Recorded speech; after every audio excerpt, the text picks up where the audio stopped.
तो जी हाँ, नमस्कार दोस्तों, आप लोग देख रहे हैं बीडी भोजपुरी। और आप सब तो बता दूँ, ये जो आप लोग वीडियो देख रहे हैं ये थे साई लाल यादव जी का अयोध्या में जो आज प्रोग्राम था वहीं से निकल कर आया है। जी हाँ, अयोध्या में आज से साई लाल यादव रावण का वध करने वाले हैं और एक फिल्म की शूटिंग भी साथ साथ चल रही है, जिस फिल्म का नाम है राजा राम। जी हाँ, बहुत ही कमाल की फिल्म है और ये जो शूटिंग देख रहे हैं ये आप लोगों तो वध के साथ साथ फिल्म में भी देखने को मिलेगा। यानी रावण का वध तो थे साई लाल यादव करेंगे ही, और साथ में थे साई लाल यादव जी का ये सीन फिल्म के लिए भी शूटिंग हो रहा है।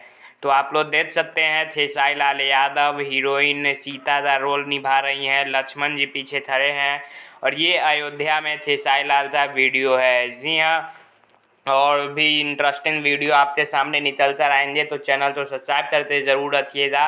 और राम के किरदार में थे साई लाल यादव कैसे लग रहे हैं कमेंट में ज़रूर बताइएगा। जय हिंद, जय राम, जय श्री राम।